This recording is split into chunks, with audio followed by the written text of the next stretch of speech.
Boa noite. Privilégio, prazer, que honra, né? 32 anos de história.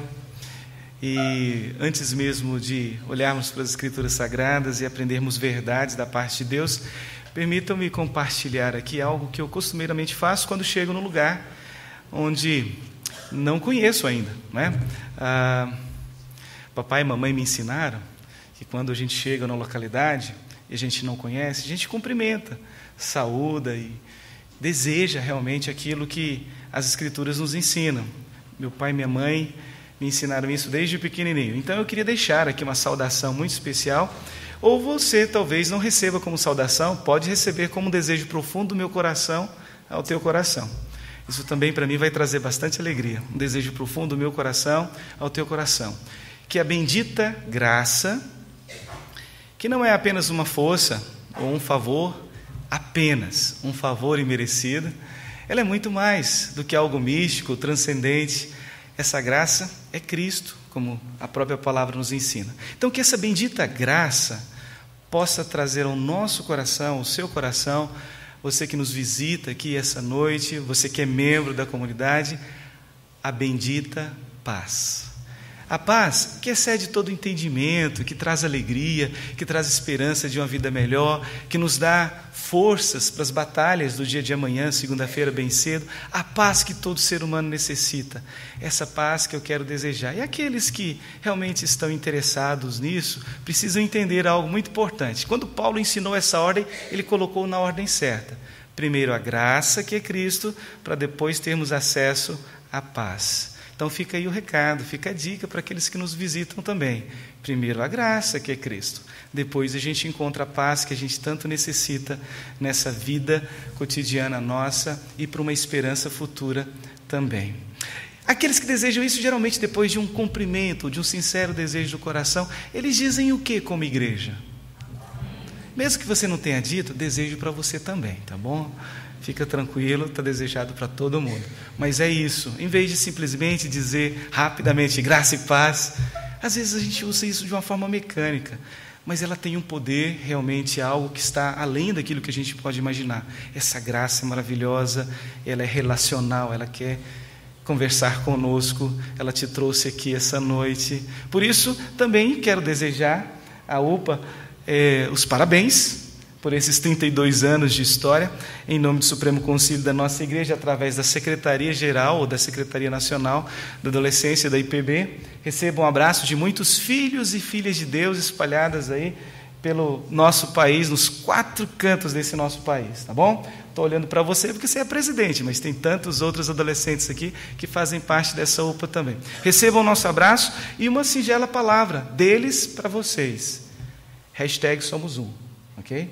Isso significa que nós entendemos que essa missão e esse trabalho não pode ser feito. Temos um só Deus, uma só fé, fazemos parte de uma só comunidade, estamos juntos nessa. Ou como a gente diria na linguagem dos adolescentes, me desculpem agora, adultos, tá bom? Galera, a gente está junto nessa, tá bom? Não façam sozinhos não, a gente vai junto nessa missão de servir a Deus. Eu vou pedir licença também aos nossos adolescentes, porque eu estou vendo bastante experiência no nosso plenário, sabe? Quando eu olho assim a cabecinha branca no nosso meio, a gente percebe bastante experiência. Então, ao invés de falar na linguagem de vocês, eu vou falar na linguagem deles. Mas quando a gente estiver no acampamento, no congresso, a gente volta para a nossa linguagem de adolescente, tá bom? Ao pastor da igreja, como representante do conselho, também quero deixar nossa gratidão por esse privilégio, essa honra, estar com vocês, tá bom? Ao reverendo Adi, que nos contactou no primeiro momento, obrigado pelo privilégio, querido, muito obrigado, tá bom? A casa que nos hospeda com tanto carinho, presbítero Zé Carlos, Sônia, Mariana, Ilana, por favor, está registrado, vocês não fazem por isso, mas está guardado da parte de Deus para vocês, tá bom? Obrigado pelo carinho e pela principesca hospitalidade. Juntos, gostaria de convidá-los para abrirmos as nossas Bíblias no Evangelho de Lucas, capítulo 24. Enquanto você abre sua Bíblia e deixa nesse texto, deixe-me apenas trazer um breve recado da Secretaria Nacional do Trabalho dos Adolescentes. Os adolescentes que hoje aqui completam 32 anos não são igreja do amanhã. Repito, não são igreja do amanhã. Eles são igreja do tempo presente.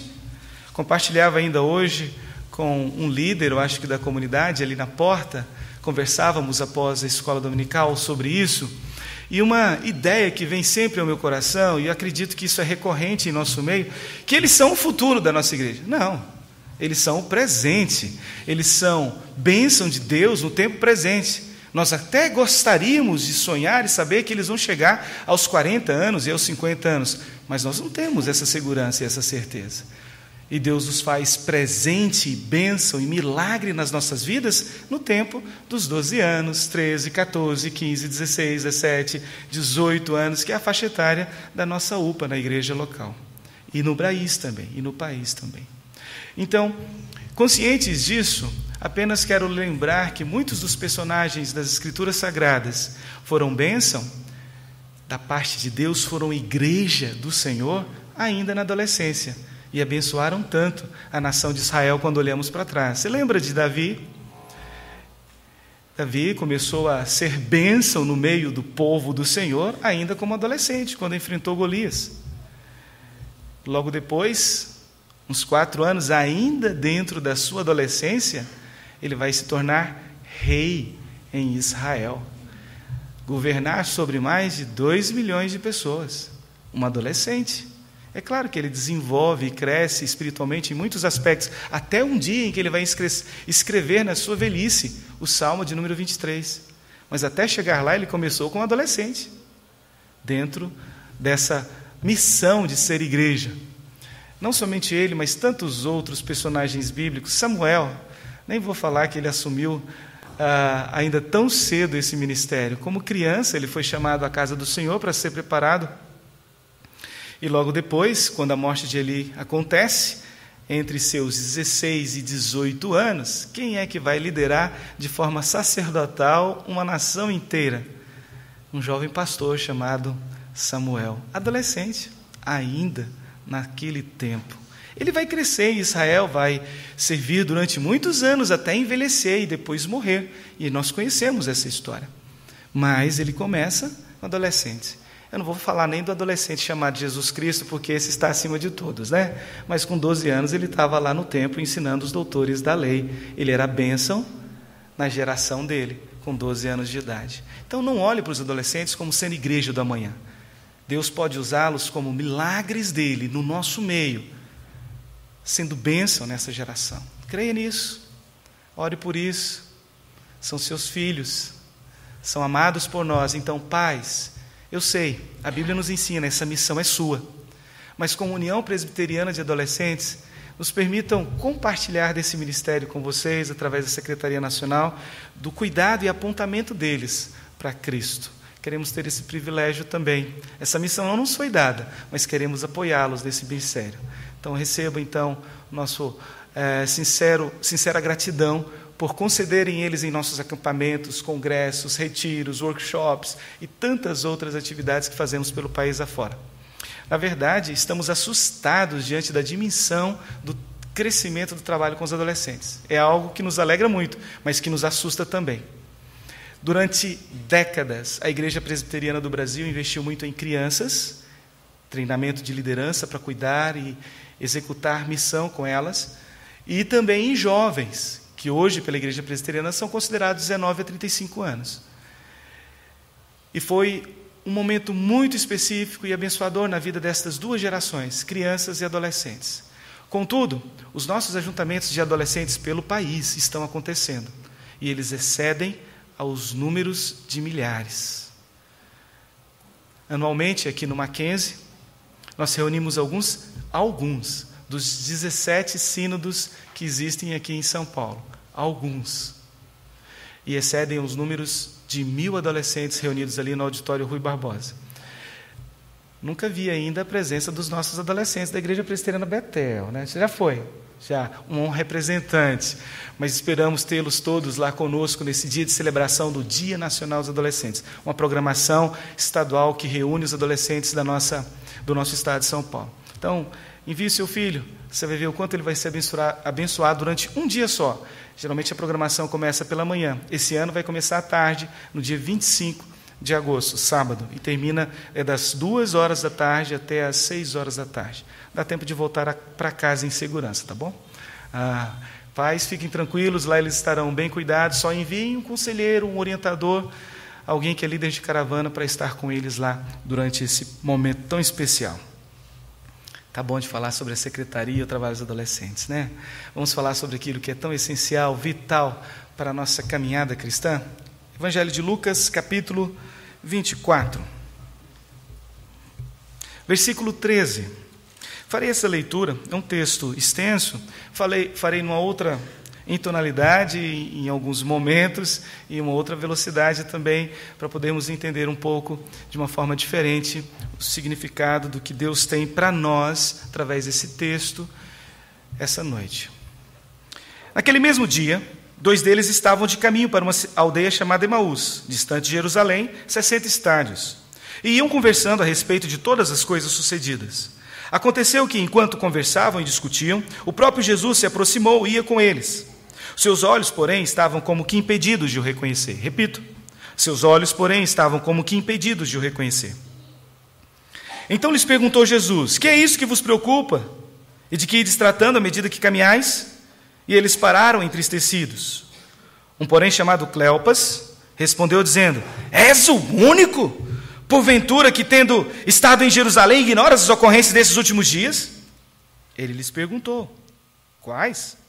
E explicaram o que aconteceu a Jesus, o Nazareno, que era varão profeta, poderoso em obras e palavras diante de Deus e de todo o povo, e como os principais sacerdotes e as nossas autoridades o entregaram para ser condenado à morte, o crucificaram. Ora, nós esperávamos que fosse ele quem haveria de redimir a Israel, mas depois de tudo isso, já é este o 3º dia desde que tais coisas sucederam. É verdade também que algumas mulheres, das que conosco estavam, nos surpreenderam. Tendo ido de madrugada ao túmulo e não achando o corpo de Jesus, voltaram, dizendo terem tido uma visão de anjos, os quais afirmam que ele vive. De fato, alguns dos nossos foram ao sepulcro e verificaram a exatidão do que disseram as mulheres, mas não o viram. Então, lhes disse Jesus: honestos e tardos de coração para crer tudo o que os profetas disseram. Porventura não convinha que o Cristo padecesse e entrasse na sua glória? Começando por Moisés, discorrendo por todos os profetas, expunha-lhes o que a seu respeito constava em todas as Escrituras. Quando se aproximavam da aldeia para onde iam, fez ele menção de passar adiante. Mas eles os constrangeram, dizendo: fica conosco, porque é tarde, e o dia já se declina. E entrou para ficar com eles. E aconteceu que, quando estavam à mesa, tomando ele o pão, abençoou e, tendo partido, lhes deu. Então se lhe abriram os olhos e o reconheceram, mas ele desapareceu da presença deles. E disseram um ao outro: porventura não ardia o coração? Quando ele pelo caminho nos falava? Quando nos expunha as Escrituras? Na mesma hora, levantando-se, voltaram para Jerusalém, onde acharam reunidos os 11 e outros com eles, os quais diziam: o Senhor ressuscitou e já apareceu a Simão. Então, os 2 contaram o que lhes acontecera no caminho e como foram por eles reconhecidos no partir do pão. Amém. Essa é a palavra do Senhor, ela é boa, ela é perfeita, mas eu quero, neste momento, convocá-los para fecharmos os olhos mais uma vez em oração. Deus tem algo muito especial para cada um de nós essa noite por meio dessa palavra. Ela, por si só, pode trazer esperança ao coração mais aflito. E é nesse sentido que oramos essa noite. Pai Santo, Deus Todo-Poderoso, nos reunimos, louvamos, bendizemos, desde que chegamos aqui estamos anunciando a Tua glória, reconhecendo o Teu poder, a Tua majestade, o Teu favor por nós, reconhecendo quem o Senhor é. Mas nesse momento, ó Pai, reunidos como congregação dos santos, filhos e filhas Tuas, carecemos tanto da Tua palavra ao nosso coração, tirando toda falta de esperança, ou até mesmo enfraquecimento dela. Recupera a esperança em nosso coração. Essa é a nossa oração enquanto ouvimos a tua voz falando por meio de tua palavra em Cristo Jesus. Amém.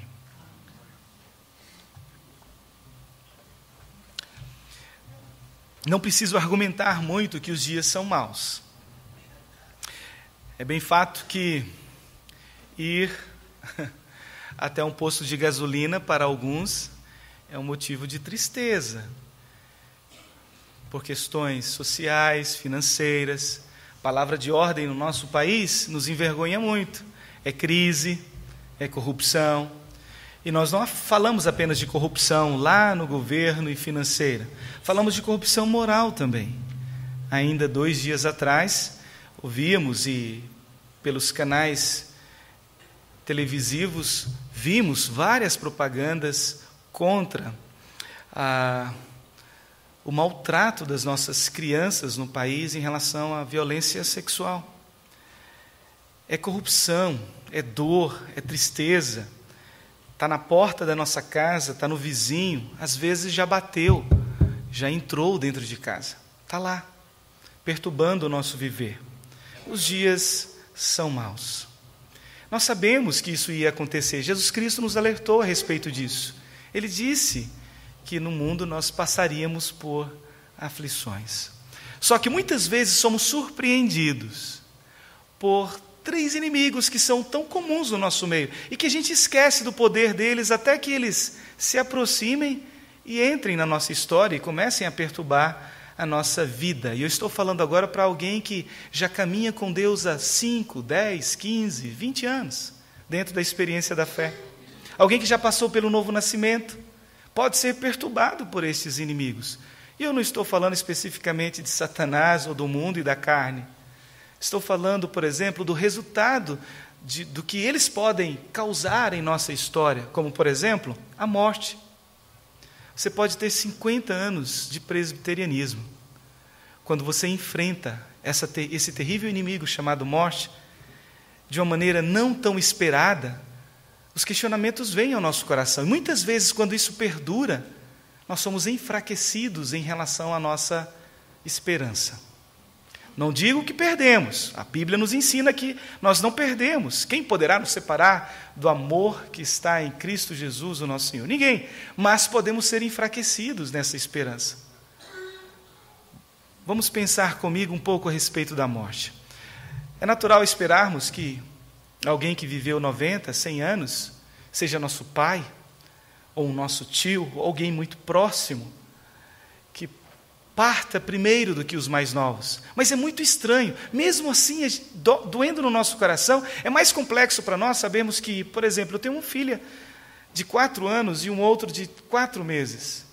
É muito difícil entender que amanhã, voltando para casa, ele pode não existir mais. Os questionamentos vêm. Posso ser alguém que crê no Senhor Jesus Cristo. Os questionamentos virão. Vai doer. A tristeza vai tomar conta. Faz parte ainda daquele processo que está em recuperação, de forma redentiva. Isso vai ser para sempre um dia apagado. Ouvimos sobre isso essa manhã, quando pensamos sobre o céu. Vai passar, mas até lá, enquanto aqui vivemos, dói. E nos perturba. E muitas vezes nos enfraquece em nossa esperança. Eu não sei se você já passou por essa triste experiência, mas perder um filho mais novo, ainda tão pequeno, mesmo sendo cristão, pode também nos enfraquecer quanto a essa esperança. Enfraquecer apenas, não roubar. Ainda podemos pensar num segundo aspecto, por exemplo, esse outro inimigo chamado perda. Terrível inimigo. Estamos aqui bem, amanhã vamos voltar para o nosso emprego, ou para a nossa empresa, e de repente você chega lá na sua empresa e percebe falência, perdeu a empresa. Ou você perdeu o emprego. E agora? Em um país em crise. Sério? Você não vai ficar preocupado? Você não vai ficar angustiado? Nada vai te perturbar?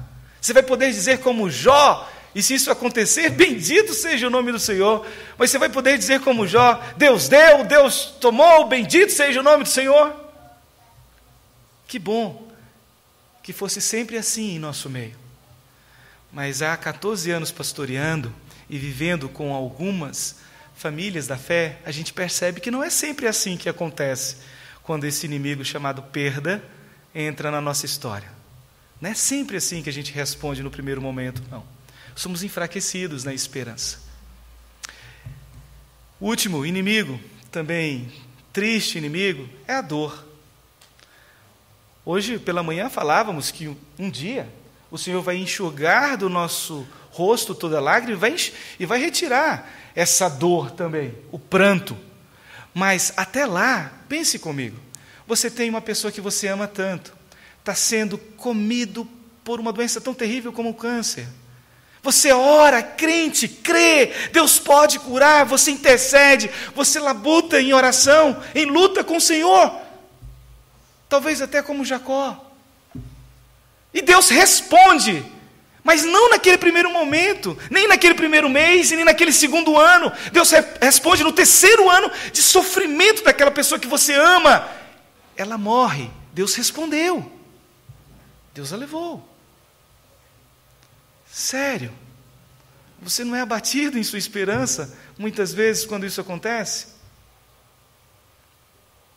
Então, quando isso acontece, nós precisamos estar cientes de que aquele que nos chamou das trevas para a luz, ou que tem nos chamado, há muitos ainda, das trevas para a luz, é sempre Ele que vem em nosso favor.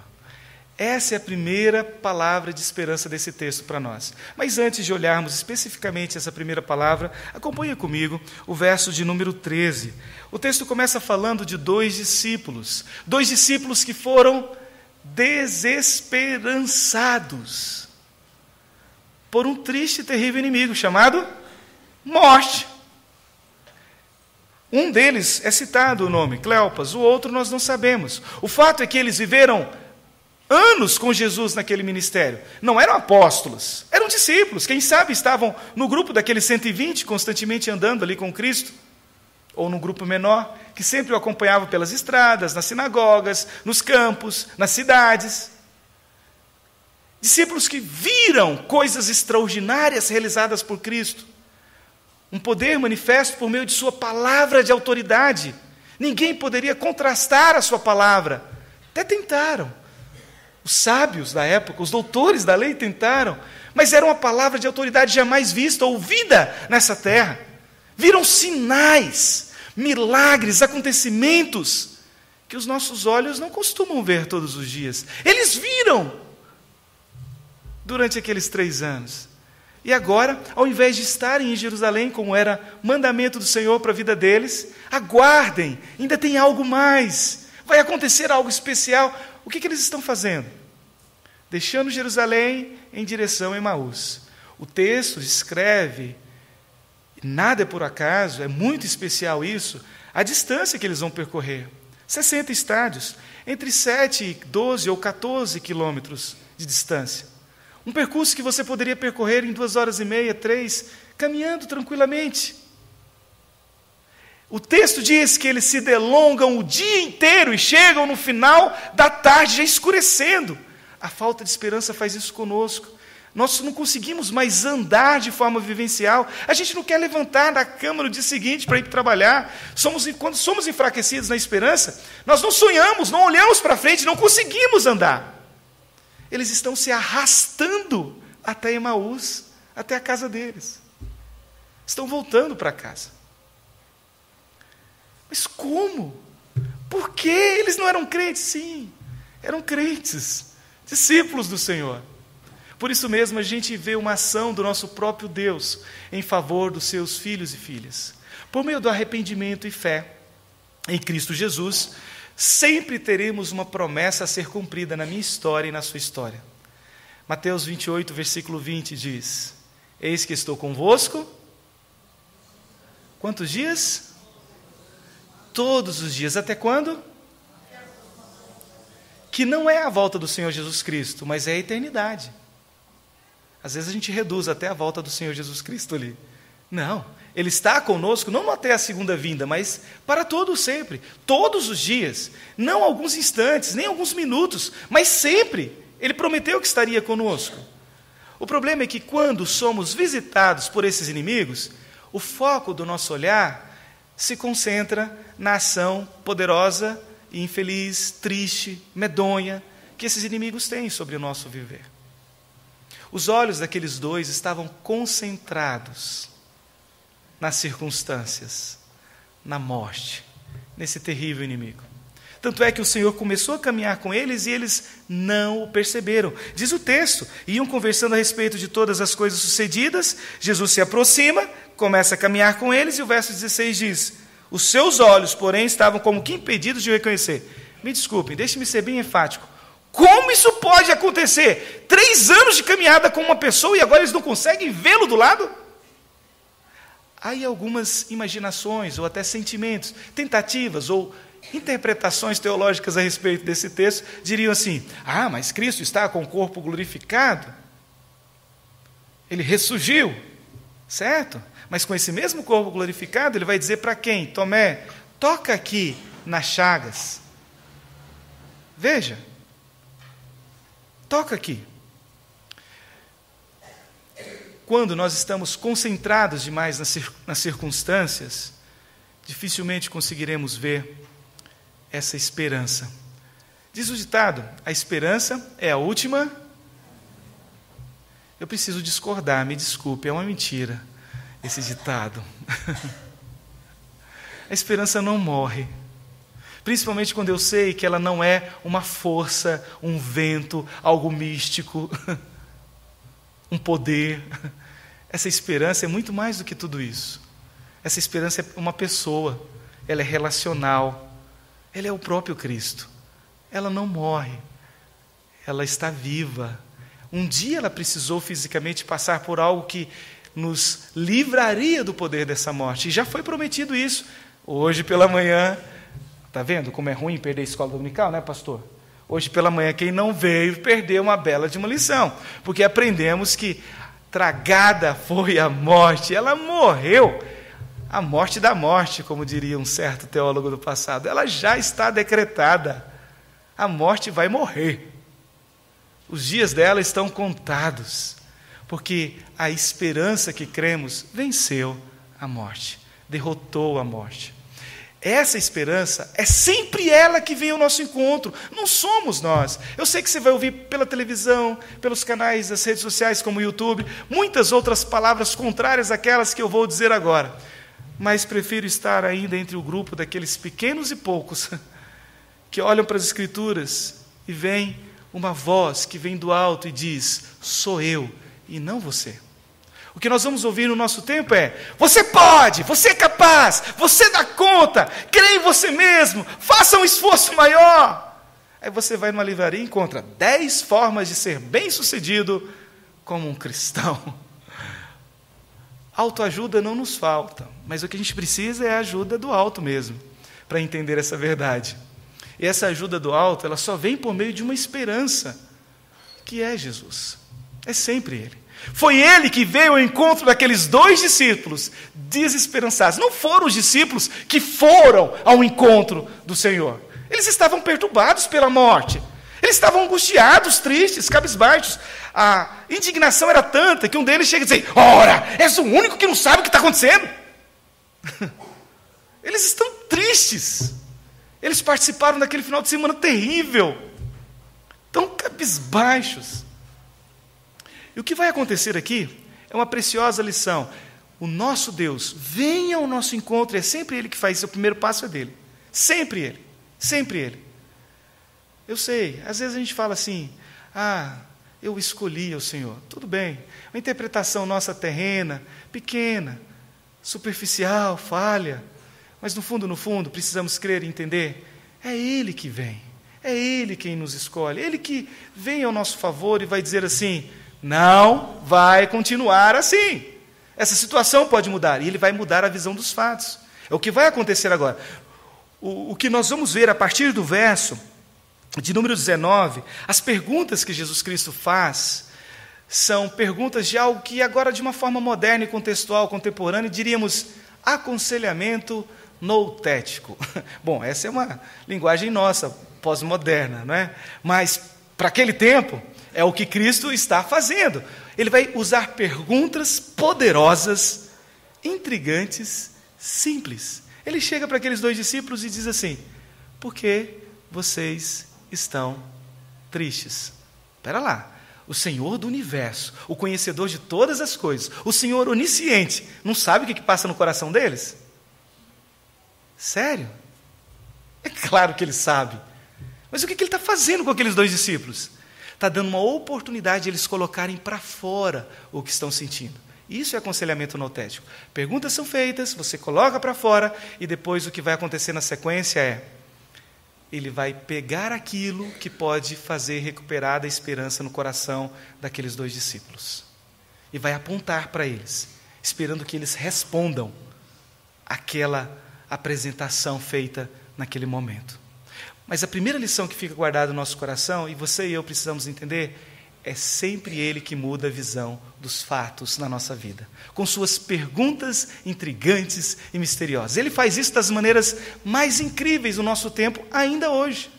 Ainda hoje, por meio de circunstâncias, de acontecimentos, de fatos, de coisas que a gente não pode descrever em todas as formas aqui nessa noite, mas são muitas e variadas formas. Ele vem ao nosso encontro fazendo isso acontecer. Por quê?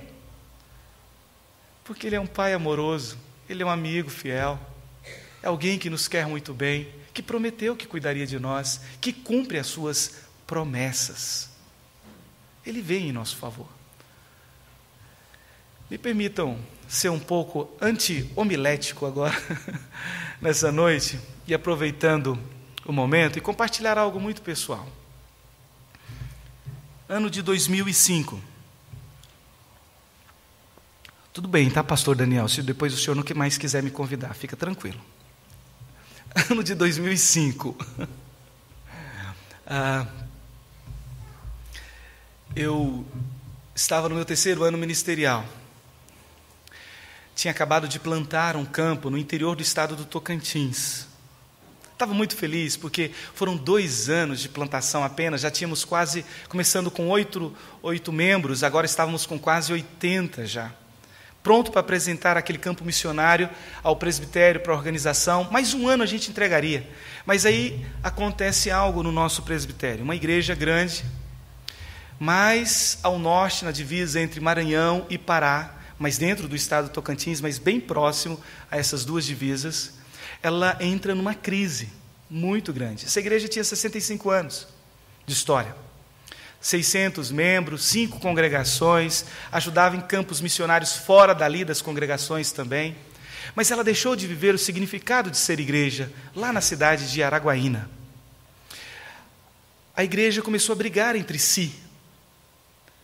Ela começou a se degladiar, a se ferir. Não era pastor contra conselho, nem conselho contra pastor. Era igreja contra igreja. O conselho se dividiu, tomou partido e brigava entre si também.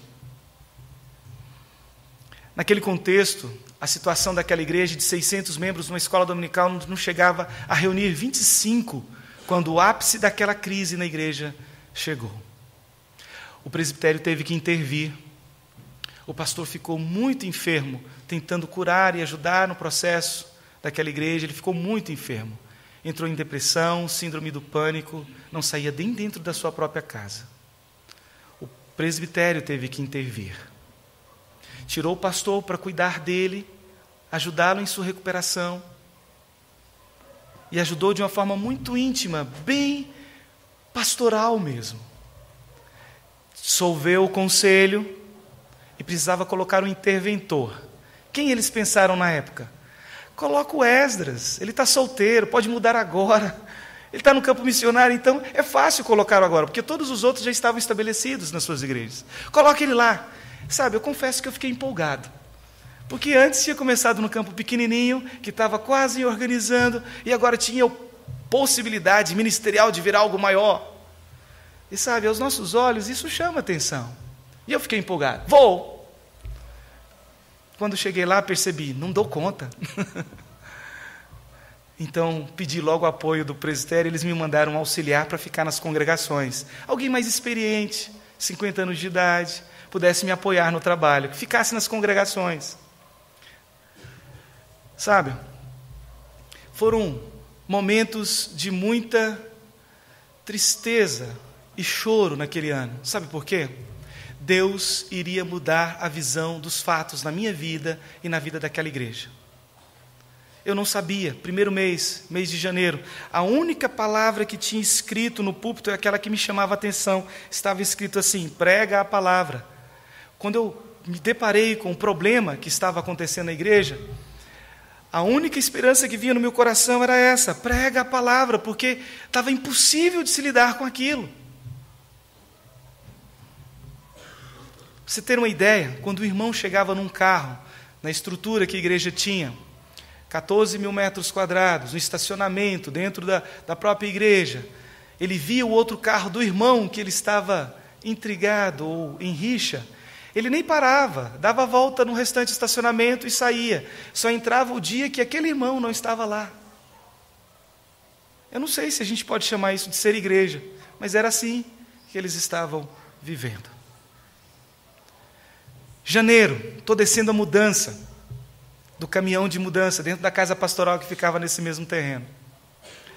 5 horas da tarde, o presbítero corre lá em casa e diz assim: pastor, o senhor poderia fazer o casamento da minha filha daqui a pouco, às 7 horas? Eu olhei para a mudança, olhei para ele, olhei para a mudança. Eu acho que ele não entendeu, mas vou olhar de novo. Olhei para ele, olhei para a mudança. Não é que ele não tinha se preparado, eles tinham se preparado, tinham convidado um pastor. Mas a 400 quilômetros o carro daquele pastor quebrou e ele não ia conseguir chegar a tempo para o casamento. Então eu ligo para o meu auxiliar, que já estava lá uma semana, e digo: por favor, me socorra.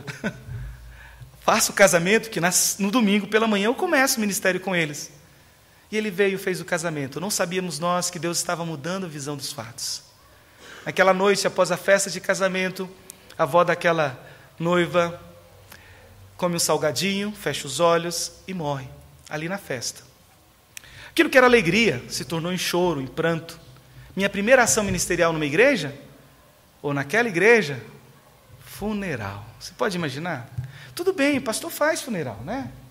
Ele celebra. Mas a gente espera batizado, profissão de fé, casamentos e tantas outras realizações que nos trazem alegrias também. Mas naquele exato momento eu não sabia que ia começar naquela igreja com o funeral. E eu comecei a me preocupar, sabe? Falei: mas Senhor, é assim mesmo? Eu não conheço a pessoa muito bem, tudo bem. Senti que a igreja estava começando a chorar junto, mas eu não estava entendendo o que estava acontecendo. Naquele ano foram 10 funerais, um por mês, todos levados no dia do Senhor para a igreja.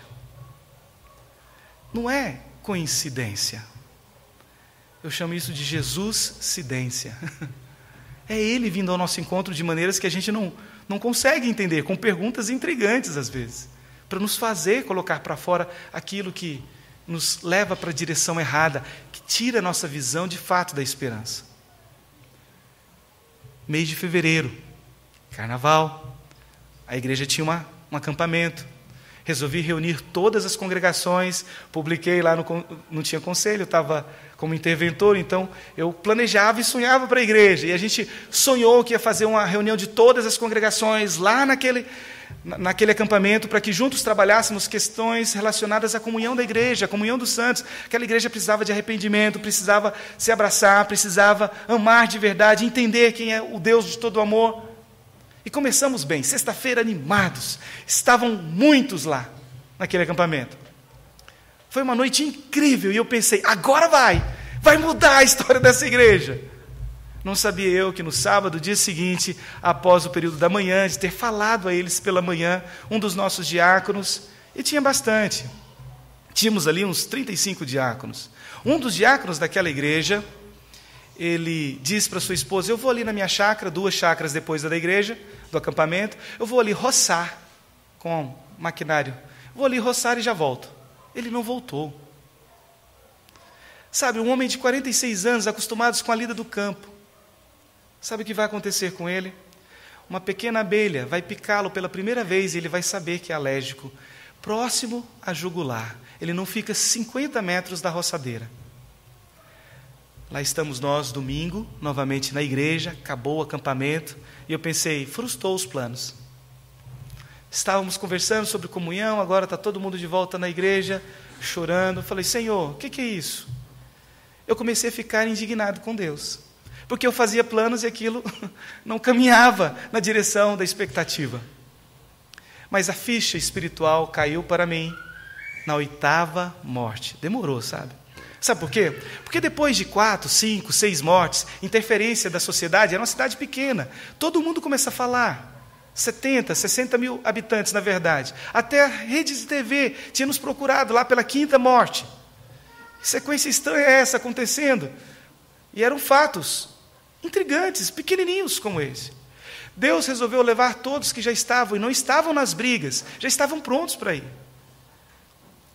Mas o curioso é que o presbitério começou a brincar comigo, sabe? Depois de tantas mortes assim, você começa a receber nomes. Eu fui apelidado de Pastor Coveiro. Os amigos brincavam comigo a respeito disso. Eu não gostava, confesso hoje sorrindo para vocês, mas eu chorei muito aquele ano. As mulheres, queridas mães da SAF, quando alguém ficava doente, ninguém pedia oração. Vai que ele ora aí. Sabe o que é ficar 8 meses sem ninguém da igreja pedir para você orar por ele, com medo? Você pode entender por que eu estava com raiva de Deus, então, naqueles 8 meses. Falei, o Senhor me trouxe para cá para acabar com o meu ministério? Foi isso. O Senhor não acredito, o Senhor me levou para o seminário 4 anos para agora finalizar tudo aqui, desse jeito. Com medo, a igreja estava com medo de mim. Mas tinha uma senhorinha preparada por Deus para me ensinar uma lição muito preciosa. Fundadora daquela igreja, 89 anos. O seu marido já havia falecido, seus 2 filhos também, ela era cuidada por sobrinhos. Não vinha mais à igreja, porque com o tempo ela ficou muito encurvada por causa de uma doença, não conseguia ficar sentada numa cadeira de rodas, só ficava deitada na cama. E nós, uma vez por mês, íamos como igreja lá para celebrarmos juntos a Santa Ceia. Eu ia outras ocasiões, porque eu me sentia muito bem estar lá com ela. Mas como igreja, a SAF ia comigo, nesse dia em particular, para celebrarmos a Santa Ceia. 6 mulheres comigo ali na casa dela, do sobrinho dela, juntos naquele quarto, celebrávamos a comunhão dos santos. Eram momentos muito especiais. Eu ia assim, bonitinho com essa roupa de ver Deus, porque é o único dia que ela tinha contato ali com a família da fé. Então, era uma ocasião muito importante. Eu me abraçava sempre após a celebração, para me despedir, beijar na testa. Ela, nesse dia em particular, segurou a gravata, puxou, olhou para mim com aquela voz embargada já pelo tempo, disse, pastor, o senhor ora por mim? Falei, uau, 8 meses, e agora ela pediu oração. E eu disse, é claro, minha irmã, que eu oro. Me empolguei. Qual o motivo da oração? Sem pensar, eu já perguntei. E ela disse, sorrindo, o senhor ora para eu morrer? Sabe, eu confesso que eu fiquei abalado na minha teologia. A gente ora por vida, força, poder, autoridade, ora por tanta coisa, mas para morrer? Nunca ninguém tinha me pedido isso, eu nunca tinha pensado nisso.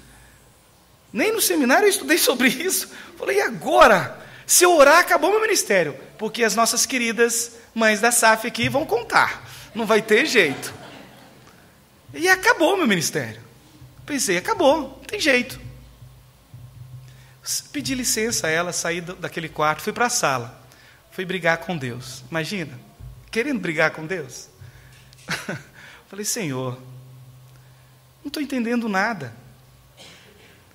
Voltei para aquele quarto, na minha pequena fé, confesso, eu disse ao ouvido dela, estão lhe maltratando? Porque ela não tinha mais aquelas pessoas mais próximas dela. Eu pensei, ela está angustiada, ela está triste, está acontecendo alguma coisa e ela está desejando a morte. Ela sorriu e disse, o senhor não entendeu. Muito sorridente ela. Ela olhou para mim, apontou para o céu e disse, o meu Senhor está lá, aqueles que eu amei estão lá, é lá que eu quero estar.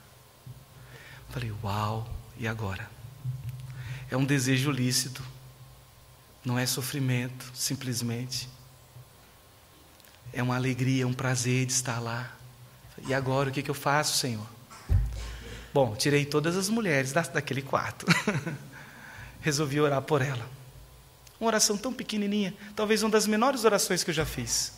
Senhor, eu preciso concordar com o pedido dela. Então, em nome de Jesus, eu sei que se for para a tua glória, o Senhor pode atender a oração dela. Amém. Aí eu abri os olhos. Ela estava viva. Era uma quinta-feira. Naquela mesma semana, no sábado, um diácono me liga às 9 horas da noite. Pastor, o senhor lembra da fundadora da nossa igreja? Eu falei, pode preparar a igreja, meu irmão. Deus resolveu lembrar todos no dia dele. Reunir a igreja. Aquela senhorinha de 89 anos levou mais de 800 pessoas àquele templo. Os meus olhos abriram. Foi aí que eu entendi. Uau! Não é por minha causa, mas Ele me ama tanto. Olha o que Ele está fazendo pela igreja. Aqueles que se degladiavam entre si, estavam abraçados, chorando ali juntos, ao pé do caixão. Falei, Deus ama demais esse povo, e eu pensando que Ele ia acabar com o meu ministério. Ele estava fazendo algo extraordinário ali, no meio daquelas pessoas e na minha vida também. Deus muda a visão dos fatos, e Ele vai mudar na vida desses 2 discípulos aqui. Sabe como? Usando sempre o que Ele usa eternamente. Ele chama a nossa atenção para as Escrituras. É isso que vai acontecer. O texto fala que enquanto conversávamos, o que Jesus Cristo vai fazer? Vai começar por Moisés, passando pelos profetas. Vamos imaginar o Antigo Testamento, a Torá. Ele vai pegar o que já existia. O Novo Testamento ainda não tinha sido produzido. Então ele está usando o Antigo Testamento. Gênesis, Levítico, Número, Deuteronômio, Moisés. Depois os profetas maiores, menores. Ele vai conversando com eles, mostrando que as palavras de esperança sempre estão poderosamente nas Escrituras, ou por meio da própria palavra já anunciada de Deus. Nós é que temos dificuldade de acreditar nisso. Como é que eu posso provar isso? Jesus Cristo chega para eles e diz, nécios, tardos de coração para crer. Em outras palavras, sabe o que Jesus Cristo faz? Muitas vezes comigo e com você, como discípulos deles também, numa linguagem nossa, mais coloquial hoje, Ele diria assim, vocês são muito lentos. Vocês são muito lentos para entender aquilo que eu já estou falando há muito tempo. São muito lentos. Quer ver como é que nós somos mesmo? Vamos fazer um teste aqui, sem abrir a Bíblia. Salmo 37, verso de número 4. Esse eu sei que você sabe, porque é muito conhecido no nosso meio. Se não sabe a localização, mas sabe o contexto. Por exemplo, agrada-te do Senhor. Que bela promessa de esperança é essa, não? Ele pode satisfazer desejos do nosso coração, contudo tem uma condição. Uma vida de agrado, de dedicação, de exclusividade para Ele. Mas tem uma bela palavra de esperança. No verso seguinte ele diz, entrega o teu caminho ao Senhor, verso número 5. O que mais?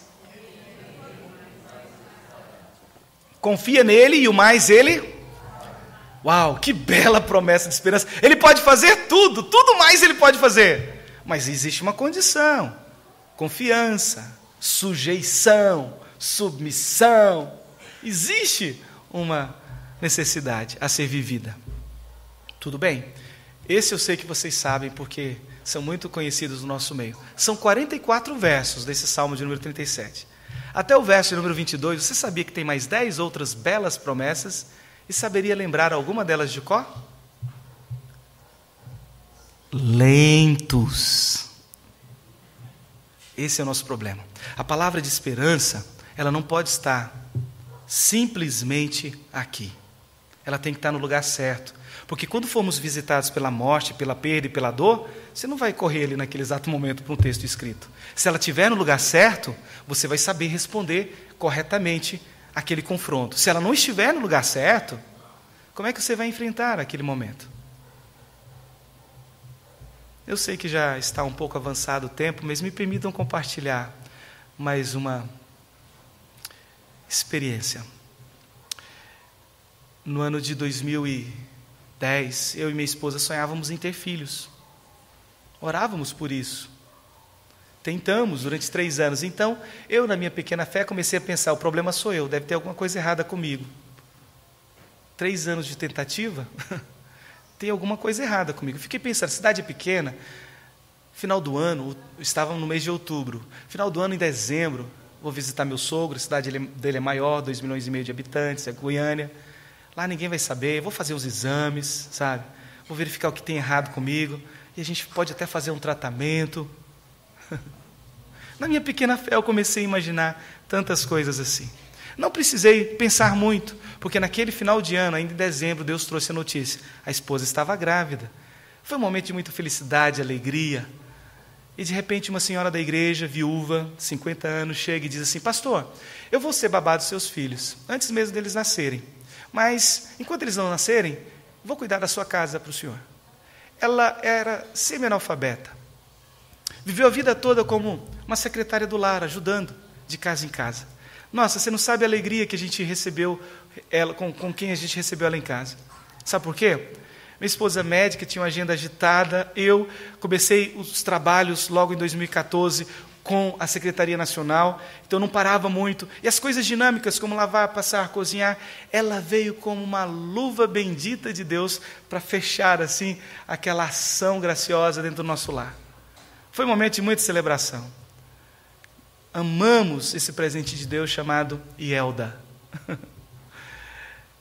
Enquanto passavam aqueles 9 meses, nós percebemos que ela rapidamente perdeu peso, sem dor, sem nenhuma expressão de cansaço físico. Toda mulher gosta disso, né? Ela perdeu 12 quilos em 1 mês. Ela estava se achando esbelta, bela, mas aqueles olhos clínicos da minha esposa disseram: não está certo, não, tem alguma coisa errada. Dona Ielda, vamos fazer uns exames. E para nossa triste surpresa, era aquilo que imaginávamos. Um amigo nosso, oncologista, disse, na sexta-feira ele falou para nós: segunda-feira o senhor traz ela aqui, eu já tenho o resultado dos exames. Ele conversou conosco por afinidade entre as profissões com a minha esposa. Ele disse: ela vai precisar de uma cirurgia imediata. Terça-feira nós vamos fazer a cirurgia. Eu dou a notícia para ela na segunda e na terça a gente faz a cirurgia. Tem todo um processo, ele explicou o processo. E eu pensei, enquanto ele falava tudo aquilo, que bomba!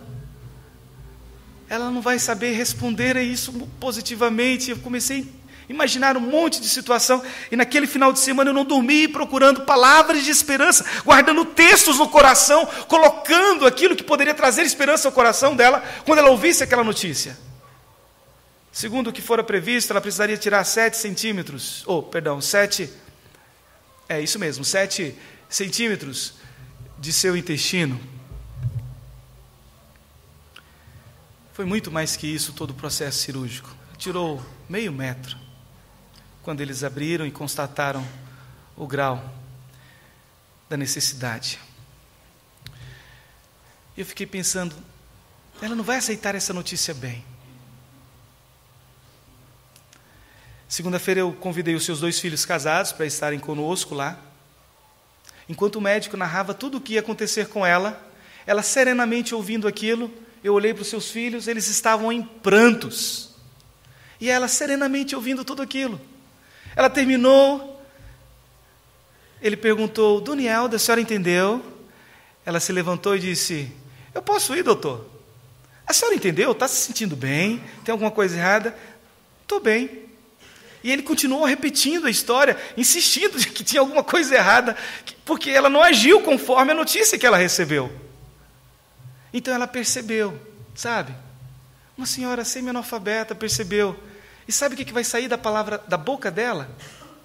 Palavra de esperança. Ela vai puxar no seu coração o texto de Isaías, que diz assim, e ela olha para o doutor e fala: doutor, eu entendi, amanhã eu volto para a cirurgia, mas eu acho que o senhor não entendeu, então deixa eu dizer para o senhor, o meu Senhor, Ele já tomou sobre si todas as minhas enfermidades. Se eu tiver que morrer amanhã, eu morro para a glória dEle. Se eu tiver que viver, ninguém que se aproximar de mim vai deixar de saber do que Ele é capaz de fazer. Calei. Ela estava cheia de palavras de esperança. Eu entendi porque que Deus me fez guardar tantos versículos de esperança para os 2 filhos casados. Eles precisavam de palavras de esperança, mas não ela. Quando a palavra de esperança está no lugar certo, a gente enfrenta de uma forma diferente a reação que esses 2 discípulos aqui tiveram. Por quê? Nós aprendemos com ele. O teu coração não ardia quando ele nos falava a respeito dessas coisas? Eles estavam sendo esperançados pelo poder das Escrituras Sagradas. Cristo centralizou toda a palavra de esperança no poder que Ele tem por meio de sua palavra, sobre a vida, sobre a morte. Ele se apresentou como sendo o Senhor Todo-Poderoso, soberano entre todos, aquele cuja palavra é verdadeira e fiel. Uma palavra que poderia ser confiada. Terceira e última preciosa lição para nós essa noite. Leia comigo o verso de número 28, por favor. Diz o texto: quando se aproximavam da aldeia para... Vamos ler juntos? Quando se aproximavam da aldeia, fez ele menção... Eu não sei se esse texto saltou aos teus olhos na primeira leitura. Aos meus, não. Levei muito tempo para entender esse verso. Mas o que está acontecendo aqui é algo extraordinário e nos ensina uma terceira e preciosa lição. Na verdade, somos recuperados, ou Deus, em Cristo Jesus, faz recuperar a esperança na minha vida, depois de se aproximar de nós e caminhar conosco, depois de mudar a visão dos fatos, com perguntas intrigantes, vivenciais, demonstrando seu amor, sua compaixão, depois de mostrar que essa esperança está nas Escrituras Sagradas, Ele vai nos ensinar uma terceira e preciosa lição. Sabe qual é essa lição? Essa esperança se dá na intimidade da relação com Deus. Ela é intensamente vivida na intimidade da relação com Deus. Olha o que vai acontecer. Depois de passar a tarde inteira apresentando palavras de esperança, o Senhor de todo o universo vai deixar a deixa. É a única hora em que o ser humano vai participar. Ele fez menção de passar adiante. Você pode imaginar isso? O Senhor, depois de ter conversado com eles, e diz: estou indo, hein? O que vocês vão fazer com isso? Estou indo, hein? Fazendo menção de passar adiante. Em outras palavras, o que esse texto significa para vocês? O que essa conversa tem a ver contigo? Como você vai responder aquilo que foi lhe apresentado? Essa é a hora! Responda positivamente, assuma ousadamente uma posição. É isso que vai acontecer aqui. Ele faz menção de passar adiante. E aqueles 2 vão responder. É a única vez que os 2 participam no processo todo. E a resposta deles qual é? Fica conosco, essa foi a resposta. Fica conosco, Senhor. Desejo de intimidade, de relacionamento, de proximidade com Deus. Mas não foi um convite qualquer só para tomar um cafezinho lá em casa, não. Às vezes a gente olha para o texto e pensa que foi isso. Vai tomar um café, sentado, dividir um pão. Não, é muito mais do que isso. Na cultura judaica, não sei se temos alguém de geração judaica aqui no nosso meio. Mas na cultura judaica, é bem fato que aquele que recebe de forma hospitaleira na sua casa é sempre o homem. Na nossa cultura brasileira, geralmente é a mulher. Ela prepara ali o quarto, prepara a comida e serve a mesa. Na cultura judaica, não. É o dono da casa. Faz parte da honra de ser judeu você ministrar esse mandamento de serviço. E eles fazem isso como algo natural, não é algo estranho, faz parte da cultura. Ok? Quem é que vai entrar naquela casa, pegar aquele pão, dirigir as palavras de bendição ou de bênção? Quem é que vai dirigir aquela casa naquele momento ali? Quem é que está fazendo tudo aquilo? Segundo o texto nos informa. Jesus. Não é o dono daquela casa. Isso é atípico em algo relacional que a Escritura nos apresenta. Algo atípico que tem que saltar aos nossos olhos. Porque eles não convidaram apenas para tomar um cafezinho. Em outras palavras, o Senhor é dono de tudo. Pode entrar, lidera. Fica conosco. Esse convite para ficar conosco, para aqueles que ainda estão conosco aqui nessa terra, mas não perceberam, passa pelo arrependimento e pela fé. O reconhecimento dos seus pecados. a confissão pública deles, ou interna deles, para Deus. E depois, uma vida de confiança eterna de que Ele é o Senhor dessa casa. É o Senhor dos meus sonhos, é o Senhor da minha vontade, é aquele que dirige a minha vida. Então toma conta, Senhor, lidera tudo, tudo, tudo. Sabe como nós dizemos isso? Disse um teólogo do passado chamado Dietrich Bonhoeffer. Posso não concordar com tudo que ele diz, mas nesse ponto aqui, em particular, eu tenho que concordar, e muito. Ele diz que a comunhão dos santos, ela está na mesa. Quando ele olha para esse texto e faz a interpretação, ele usa essa expressão: a comunhão dos santos está na mesa. Eles sentaram ao redor da mesa. Eles partiram o pão. Mesa para nós, eu não sei aqui no contexto de São Paulo, mas no norte do país, quando alguém é convidado para sentar na sua mesa, na sua casa, é porque é alguém íntimo vai sentar contigo. Tem que ter um grau de intimidade. Tipo, lá na nossa região, para ter o direito de abrir a geladeira da casa, tem que ser alguém muito próximo. Não é qualquer um. Eu não sei se aqui é assim, mas lá funciona assim. Tem que ser alguém muito próximo. O fato é que a comunhão está na mesa. O que significa isso? Todas as vezes que você for convidado para sentar nessa mesa, que está aqui à frente, é aqui que acontece, não é, reverendo? A Santa Ceia.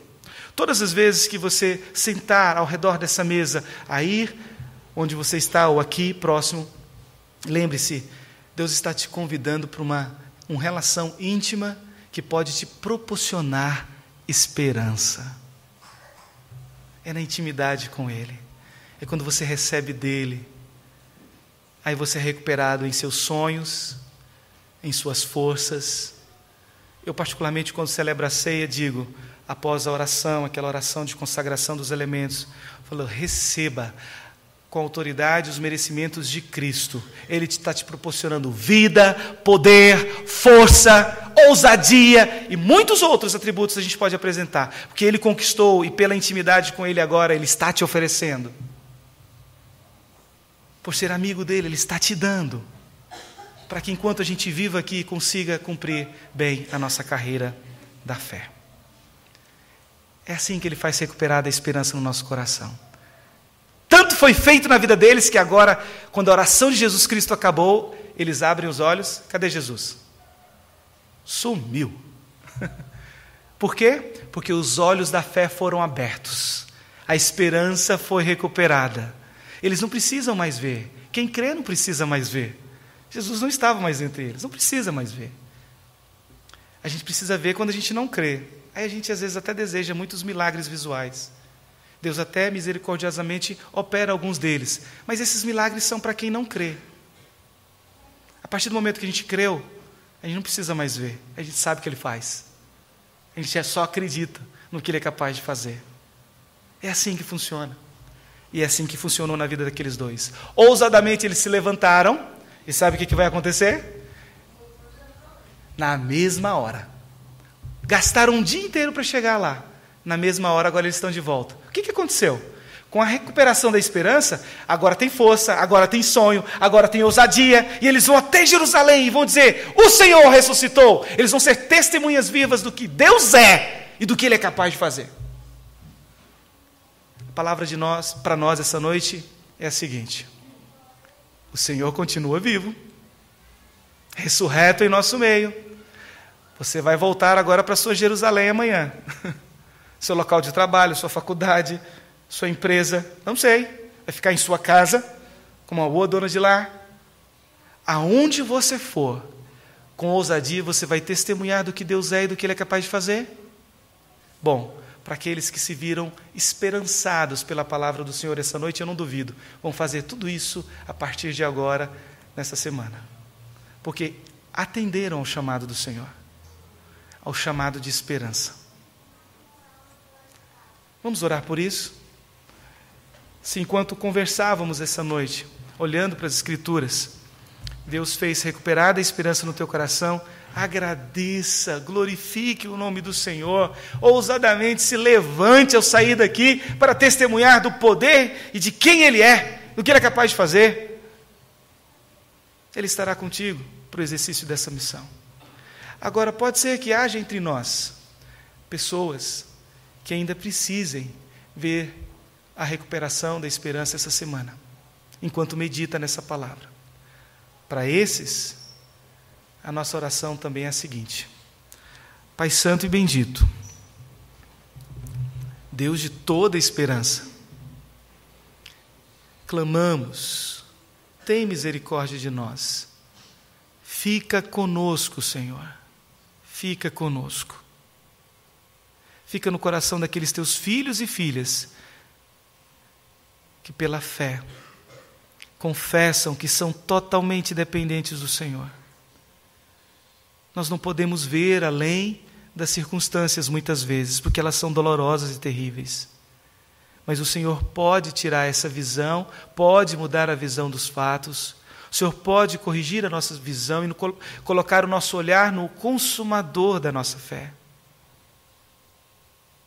Por isso nós te pedimos, ó Pai, fixa o nosso olhar na verdadeira esperança que é Jesus. Tome-nos pela mão, ó Senhor Jesus, e nos ajude nessa caminhada. Tem misericórdia de nós, nos ajude nessa caminhada. Assim nós agradecemos pelo que o Senhor tem feito essa noite, mas também suplicamos que o Senhor continue a fazê-lo ainda enquanto tivermos vida aqui nessa terra. Encha os nossos corações dessa esperança nessa caminhada até o encontro contigo. Em nome de Jesus. Amém.